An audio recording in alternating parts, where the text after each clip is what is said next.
Imagine you're at a chemistry exam and your try-hard professor is giving you this synthesis question.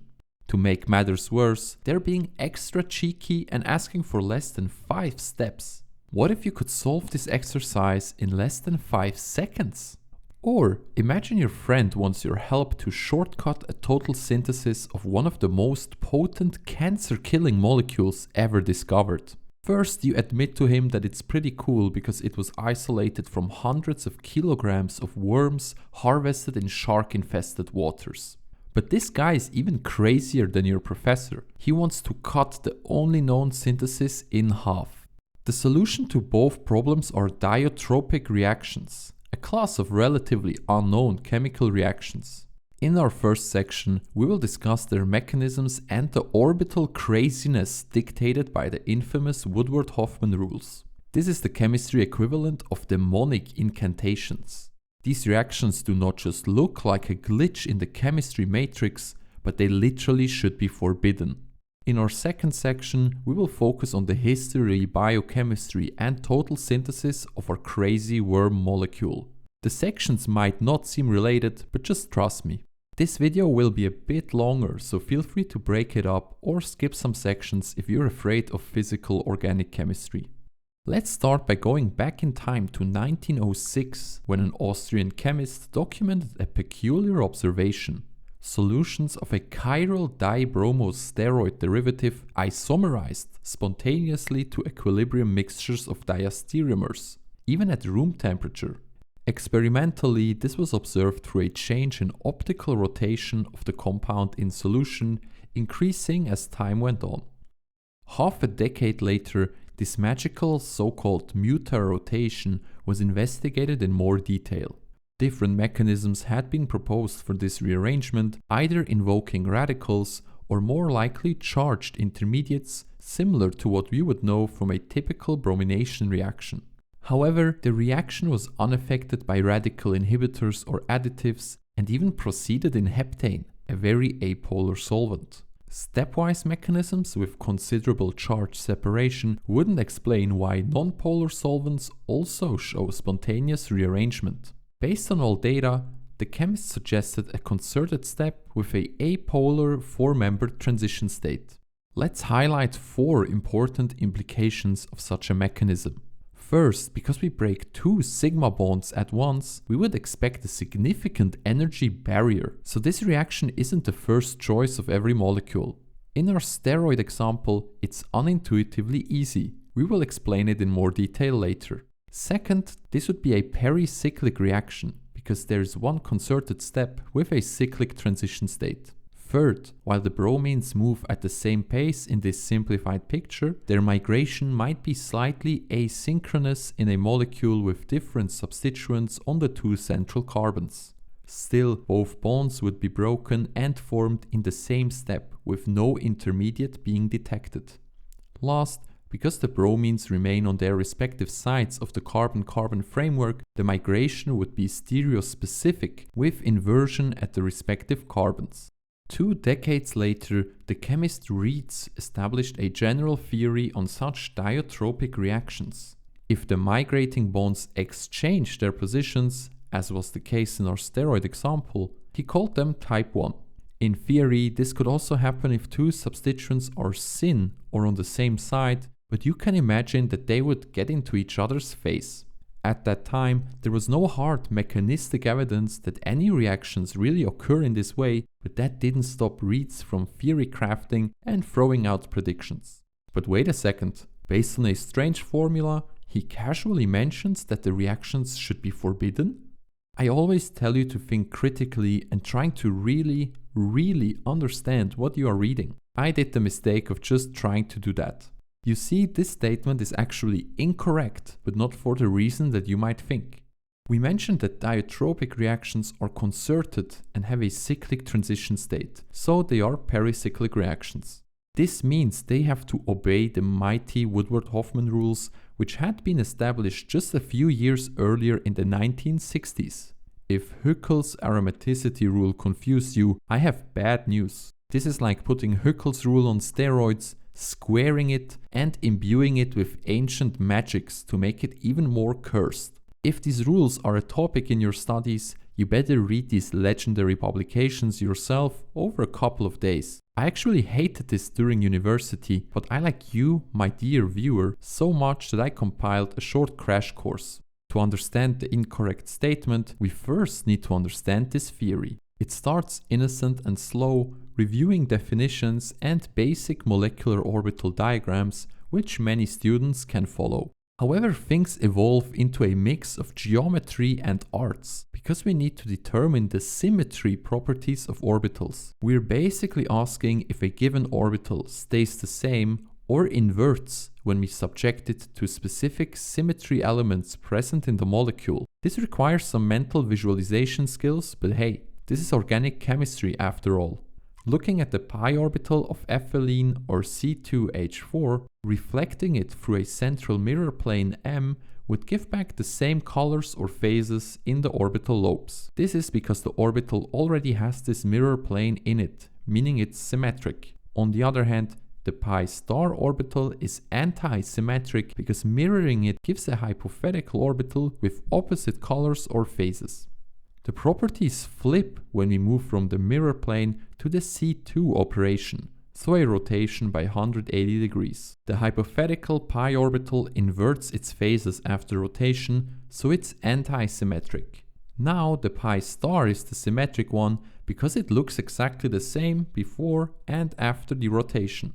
Looking at a different molecule with different orbitals could require characterization with different symmetry operations, and in many cases we just have one operation and not two. The mind-blowing thing is that by tracking the symmetry of molecular orbitals in the starting material and product, we can accurately predict when a pericyclic reaction can occur and when not. If we observe energetically disadvantageous things while conserving the symmetry of orbitals, reactions might be forbidden. The thermal Diels-Alder reaction is an example of an allowed process. If we try to match orbitals with the same symmetry, so conserving it, we see that all bonding levels in the starting material can be linked with other bonding levels in the product. This means that a high level of bonding is maintained from the starting material through the transition state and into the product. Thus, the reaction is pretty smooth. The opposite is true for thermal 2+2 cycloadditions. If we again match orbitals with the same symmetry, the bonding levels in the starting material correlate with anti-bonding levels in the product. Instead of a smooth, continued bonding experience, the level of bonding decreases, which would cost a lot of energy. The diagram ultimately tells us that ground state ethylene cannot add in this fashion to form ground state cyclobutane. This makes the thermal 2+2 a symmetry-forbidden reaction with a high energy barrier. However, this reaction can proceed photochemically. The difference is that UV light can promote an electron of ethylene into its pi star orbital, which was previously unoccupied. Now all correlated levels remain partially occupied, filled or empty throughout the transformation. Because there are no symmetry issues, there is no additional energy barrier and the reaction is allowed. This is just the most basic part of the theory, as Woodward and Hoffmann proceed to validate it in even more complex pericyclic reactions. As the paper continues, the figures look more and more like they're taken out of the Da Vinci Code. Maybe they just drew random, pointless things to see who would act like they understood it. Us mortals will never know. Before we relate this to dyotropic reactions, Woodward and Hoffmann, in eloquent and classic mid-20th century writing style, nicely highlighted that forbidden is a relative term. No process is truly forbidden when there's enough energy to override its barrier, similar to how extreme alpinists can climb 8,000-meter peaks despite the seemingly impossible ascent. However, molecules will almost always have lower energy options at their disposal, and thus we see relatively few forbidden reactions occur in real life. Now you might say that quantum mechanics is just as demonic as the Maxwell demon invoked by Woodward and Hoffmann, and being forced to learn about it should be forbidden instead. Unfortunately, many scientific or technical topics are poorly taught in traditional classes or formats. Is there a better way to grasp such concepts? I'm super excited to present our sponsor Brilliant, the learning app that helps you get smarter every day with thousands of interactive courses covering science, math, programming, and more. Brilliant was literally designed to be the most effective way to learn, using visual and engaging lessons to build topic mastery from the ground up. Are you struggling with quantum mechanics? Brilliant's course nicely explains the fundamentals of photons, interference, and the double-slit experiment. Ready to take it up a notch? 33 lessons on quantum computing will take you by the hand and showcase how quantum mechanics can be used for more than just ruining your GPA.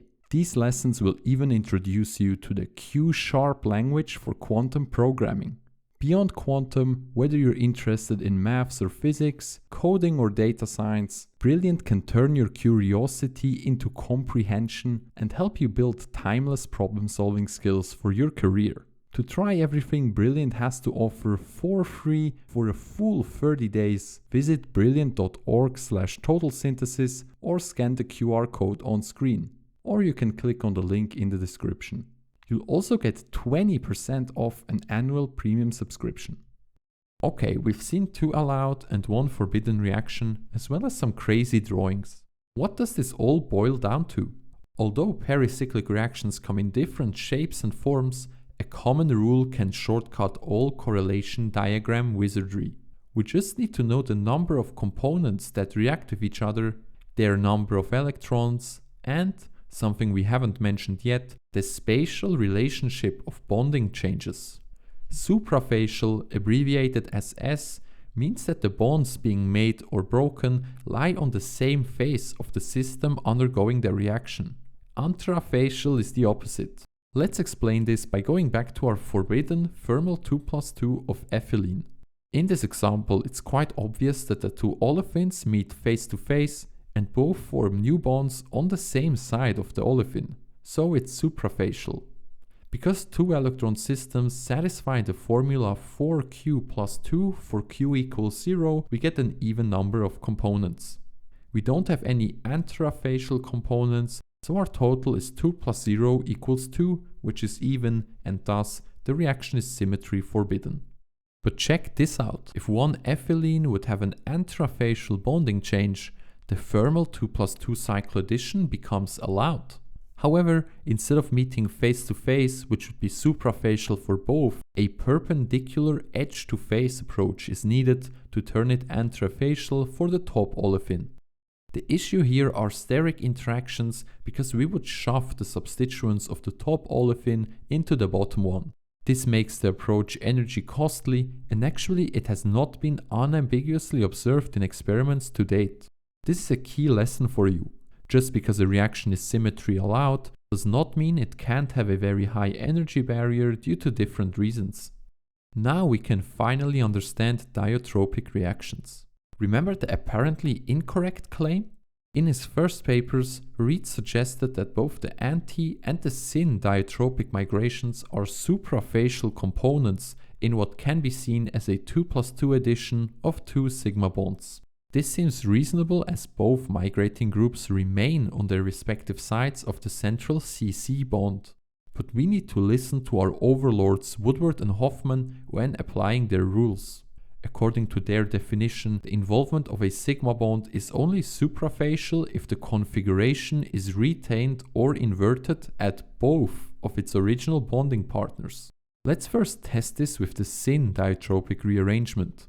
As mentioned, it looks sterically unrealistic, but we can still discuss it theoretically.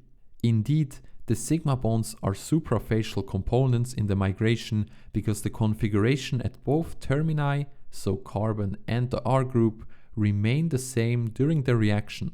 The key difference in the more relevant anti-migration is that while the R group maintains the configuration, it's inverted at the carbon. According to the Woodward-Hoffmann definitions, this is an antrafacial component. Both anti and syn are still forbidden according to the rules, but it looks like Reetz's first papers misclassified them. 5 years later, in another paper, Reetz footnoted that the suprafacial designation for the anti-migration was incorrect. To maximize the confusion, In a footnote of Reetz's original 1972 paper, he thanks Hoffmann for sharing a manuscript with him prior to publication. Well, in that paper, Hoffmann himself described the anti-type 1 dyotropic reaction as a double antifacial process. To make the story perfect, he even wrote that the reaction is easily analyzed. Some modern papers still quote Reetz's original claim and use the double suprafacial designation. Maybe I'm simply too stupid and missed something myself. Amazing! We now know the absolutely inconsequential fact that it's antifacial instead of suprafacial. This doesn't change that these reactions are firmly forbidden. But why did we observe one of these migrations in our steroid example then? In this case, it's not about changing the orientation like we've seen in the unrealistic perpendicular 2+2 addition, but rather about other orbitals at the migrating group. A simple hydrogen has no flexibility to warp the rules, but elements in lower periods have more orbitals available. By including p or d orbitals, we get an even crazier quantum mechanical clown fiesta that conveniently makes the symmetry problems disappear. This works for bromine as well as the other halogens, oxygen, silicon, etc. I won't explain more orbital diagrams here, so crazy viewers can research this at their own peril. The equilibrium of our steroid rearrangement is on the right side, and this can be explained by conformational analysis. Our starting material has both bromides in axial positions. After passing through the four-membered transition state, they're still axial, but our decalin framework looks a bit scuffed, which is why the energy level is a bit higher. Without anything else, the reaction wouldn't be favored at all. But the decalin can readily ring flip into a much nicer conformation with both bromides positioned equatorially. This final product is at a lower energy level, so the reaction is exothermic and the equilibrium is to the right side. However, the delta is not massive, so that's why the old school chemists observed mixtures. The activation energy is about 16 kilocalories per mole, which is not too high for a reaction to occur at room temperature. As a side note, there are also the less common type 2 reactions where the migrating sigma bonds do not interchange their positions. Type 2 reactions often include double hydrogen transfers like shown here. I'll spare you the orbital considerations. This reaction looks cool but also a bit boring because the starting material and product are the same. In one of our older videos, we've actually seen another type 2 process already. Anyone who remembers this should get a Total Synthesis Medal of Honor. I'm talking about pagodane, a molecule so beautiful that even official publications call it aesthetically appealing. In its first synthesis ever, chemists included a dyotropic reaction in a cascade. Heating the starting material here triggered a cycloreversion that kicks out carbon monoxide, giving a cyclohexadiene that would just love to be aromatic. To get there, the unneeded hydrogens simply migrate to the other side. Now this reaction is both cool and useful. Are there any other useful dyotropic reactions? Well, it depends who you ask. If you ask chemists, assuming they even know what a dyotropic reaction is, which is quite unlikely, they will tell you that they are very challenging to predict or consciously engineer into a synthetic plan. One of the more predictable ones is the expansion of lactones.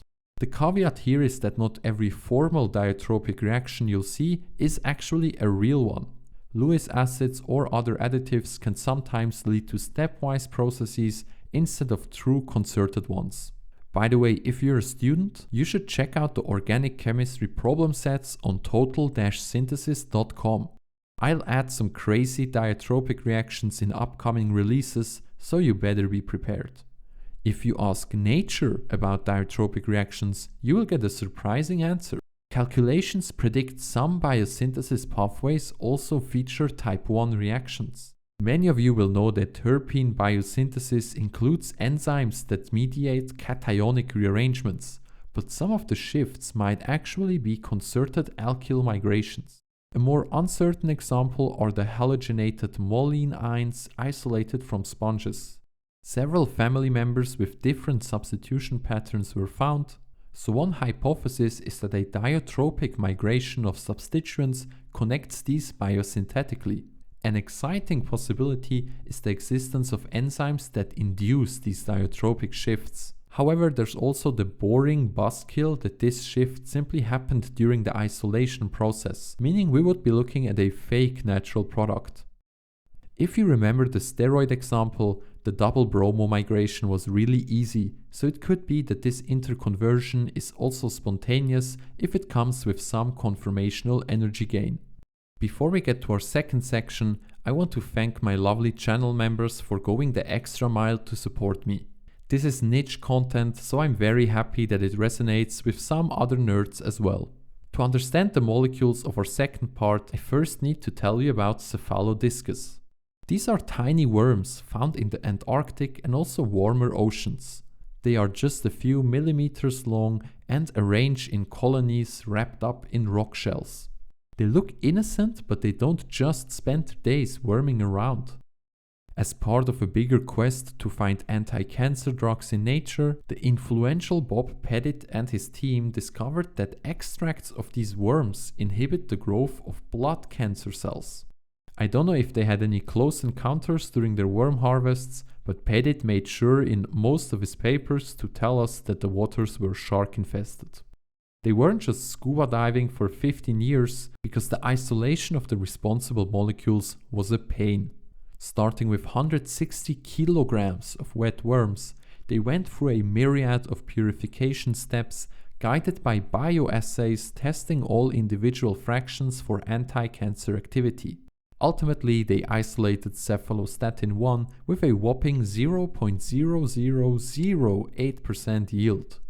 This beautiful molecule has a central pyrazine core that joins two halves that are derived from steroids. Remember how in previous videos, like the one on the mad honey toxins gryanatoxin and calmanol, we've discussed the impact of structural changes on activity of molecules? Check this out. Adding just one hydroxyl group increases cancer inhibition tenfold. Lower values are better because they correspond to lower concentrations needed. But more free hydroxyl groups are not great by default. The opposite effect can be observed if the left side spiral ring is changed. Another member of the family, termed cephalostatin 20, shows 100 to 1000-fold weaker cell killing due to its ring-open structure. These structure-activity relationships can help scientists better understand mechanisms of action and might guide future anti-cancer drug design. Today we know that the biological mechanisms for cephalostatin are unusual because it acts not only on mitochondria but also the endoplasmic reticulum, activating several complex cellular stress-associated pathways. Everyone hates too much stress, so the cell shuts down at some point. Due to their unique action on the ER, these compounds might be able to treat tumors that are resistant to other therapies and mechanisms. After the discovery, scientists wanted to get their hands on larger quantities of cephalostatins to test them in clinical trials in humans. We need grams instead of milligrams. There was continued isolation work, but other related molecules proved to be even more rare, such as cephalostatin 13. Its yield has so many zeros that I can't be bothered to recite them. Instead of killing the marine ecosystem through more biopiracy, it made sense to explore chemical syntheses.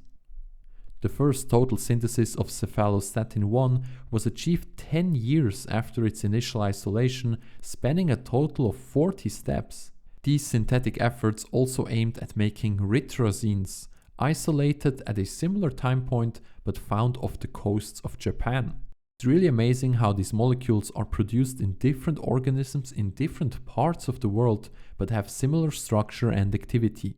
No worries, we won't look at the full 40 steps in detail. We just need to understand their basic logic to appreciate a dyotropic reaction. Instead of building the molecule from scratch, we can tap into nature's chiral pool by using hecogenin. This plant steroid is made by agave plants and is really cheap, so a perfect starting material. If you analyze cephalostatin, you'll notice that next to the pyrazine core, we have two hecogenin-like fragments. You might think that this should be a breeze, wondering why the heck we would need 40 steps with this great head start. Well, several tweaks are needed. Looking at just the western or so-called south fragment, We need to put in a double bond and remove one of the carbon-oxygen bonds. Very important is also this angular methyl group, as it needs to be oxidized and linked up in the ring.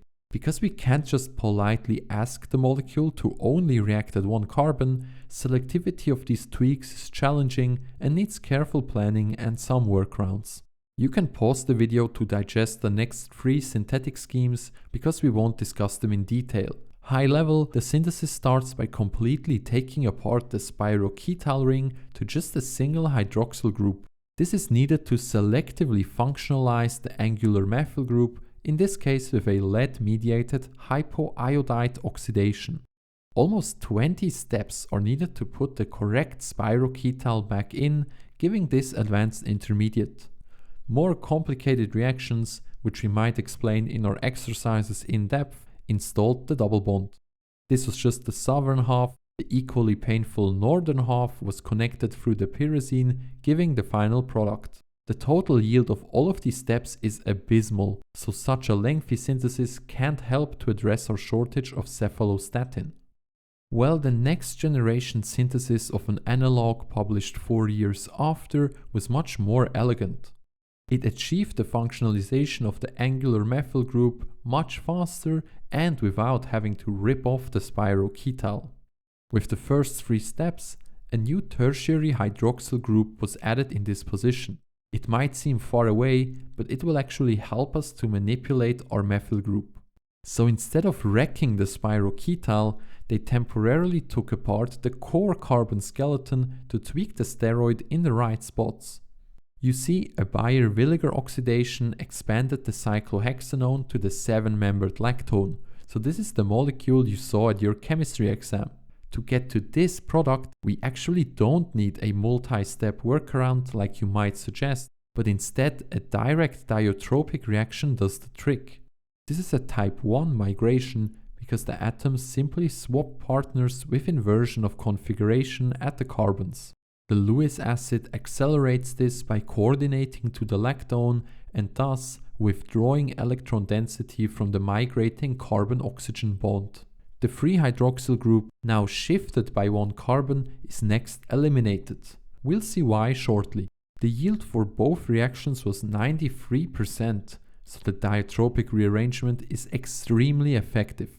You might challenge whether it was really 93% of pure product, but still, I never would have thought that this works so well, plus it's on 7-gram scale. These reactions are impossible to predict, but when they work, they can be powerful.